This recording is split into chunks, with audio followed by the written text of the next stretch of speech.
இன்றைக்கு social democratic party of இந்தியாவுடைய தேர்தலியாக வேட்பாளராக இந்த தொகுதியிலே இன்றைக்கு அருமை சகோதரர் முபாரக் அவர்கள் தொலைக்காட்சி பெற்ற டிவி சின்னத்திலே இந்த தேர்தலை உங்களுக்கு தொகுதியிலே போட்டியிடுகிறார். அன்பிற்குரிய சகோதரர்களே, கொள்ளையடிக்கக்கூடிய இந்த கட்சிகளுக்கு மத்தியில் ஒரு கொள்கைக்காக, இந்த சமுதாயத்திற்காக போராடுவதற்காக, இந்த சமுதாயத்திற்காக பொருள் கொடுப்பதற்காக எங்களுக்கு ஒரு வாய்ப்புகளை தாருங்கள் என கேட்டு இந்த தொகுதியிலே போட்டியிடுகிற அன்பிற்குரிய சகோதரர் எஸ்டிபியுடைய மாநில பொதுச்செயலாளர் அவர்களுக்கு எங்களது பொன்னான வாக்குகளை டிவி சின்னத்தில் நீங்கள் தாருங்கள் என நாங்கள் கேட்டுக் கொள்கிறோம். எஸ்டிபிஐக்கு நீங்கள் அளிக்கக்கூடிய வாக்கு சமுதாயத்தினுடைய போராட்டத்திற்கு நீங்கள் அளிக்கக்கூடிய வாக்கு, நியாயத்திற்கு அளிக்கக்கூடிய வாக்கு, சமுதாயத்தினுடைய சேவை சட்டமன்றத்தை எதிர்ப்பதற்காக நீங்கள் அளிக்கக்கூடிய வாக்கு. எனவே உங்களுடைய ஒட்டுமொத்த வாக்குகளையும் நீங்கள் சிந்தாமல் சிதறாமல் டிவி சின்னத்திற்கு பெற வேண்டும் என உங்களை அன்போடு கேட்டுக் கொள்வதோடு நீங்கள் அத்துணை பெறுகிறோம். இந்த டிவி சின்னத்திற்கு சமுதாயத்தினுடைய வாக்குகள் சிந்தாமல் சிதறாமல் கிடைப்பதற்காக உழைக்கக்கூடிய களப்பணியாளர்களாக உங்களை நீங்கள் மாற்றிக் கொள்ள வேண்டும். சமுதாயத்திற்காக, சமுதாயத்தினுடைய எதிர்காலத்திற்காக, சமுதாயத்தினுடைய எதிர்காலத்தில் சந்ததிகளுடைய எதிர்காலத்திற்காக உங்களை நீங்கள் எஸ்டிபிஐக்காக உழைக்கக்கூடியவர்களாக நீங்கள் மாற்றிக்கொள்ள வேண்டும் என இந்த சந்தர்ப்பத்தில் உங்கள் அனைவர்களையும் வேண்டி விரும்பி கேட்டுக்கொண்டு சமுதாயத்திற்காக உழைக்க எஸ்டிபிஐக்கு வாக்களியுங்கள், டிவி சின்னத்திற்கு வாக்களியுங்கள். அருமை சகோதரர் முகமது முபாரக் அவர்களுக்கு நீங்கள் வாக்களியுங்கள் என உங்களை அன்போடு நான் கேட்டுக் கொள்கிறேன்.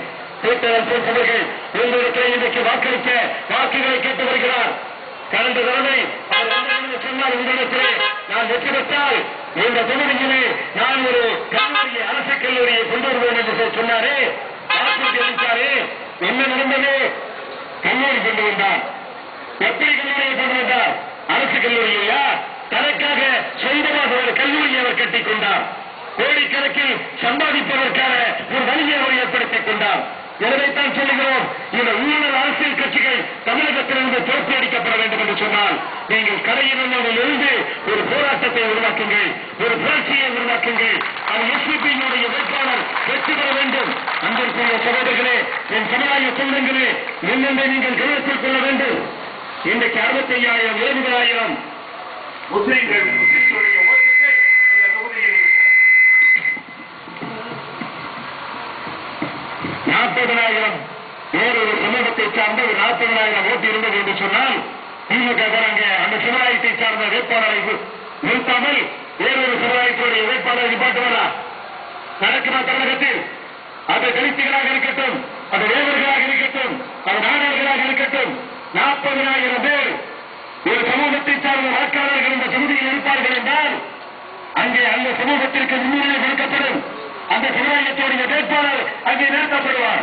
ஆனால் முஸ்லிம் சமுதாயத்துடைய பெருவாரியான வாக்குகள் இருக்கக்கூடிய இந்த கரையநல்லூர் சட்டமன்ற தொகுதியை பொறுத்தவரைக்கும் பீட்டர் அல்போன்சோ அல்லது செந்தூர் பாண்டியனையோ யாரை நிறுத்தினாலும் இந்த சமுதாயம் நமக்கு வாக்குகளை அள்ளித்தருவார்கள், இந்த சமுதாயம் நமக்கு ஓட்டு போடுவார்கள் என்று சொல்லக்கூடிய அந்த குருட்டு நம்பிக்கையை இந்த தேர்தலிலே நீங்கள் அந்த நம்பிக்கையை பொய்ப்பிக்க செய்யக்கூடிய வகையிலே நீங்கள் ஒட்டுமொத்தமாக இந்த முஸ்லிம் சமுதாயத்துடைய வேட்பாளரை நிறுத்தினால்தான் கரையநல்லூர் தொகுதியிலே வருகிற சட்டமன்ற தேர்தல்களில் அந்த வேட்பாளர் வெற்றி பெறுவார், அந்த கட்சி வெற்றி பெறும் என்று சொல்லக்கூடிய ஒரு நிர்பந்தத்தை இந்த தேர்தலின் மூலமாக நீங்கள் உருவாக்க வேண்டும் என உங்களை அன்போடு அருமை சகோதரர்களே நான் கேட்டுக் கொள்கிறேன்.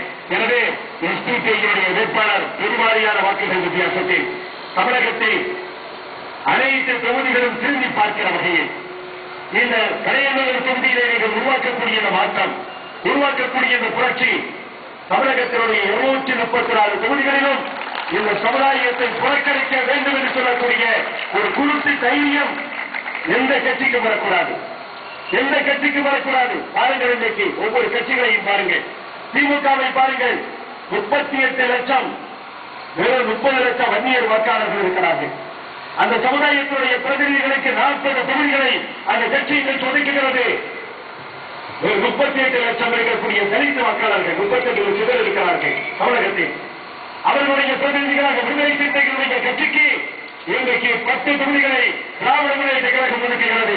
ஆனால் 40 லட்சம் தமிழகத்திலே முஸ்லீம் வாக்காளர்கள் இருக்கிறார்கள். இந்த சமுதாயத்துடைய பிரதிநிதிகளாக அந்த கூட்டணியில் இருக்கக்கூடிய கட்சிக்கு இன்றைக்கு திமுக ஒதுக்கி இருக்கக்கூடிய அந்த தொகுதிகளுடைய எண்ணிக்கையை நீங்கள் சிந்தித்து பாருங்கள்.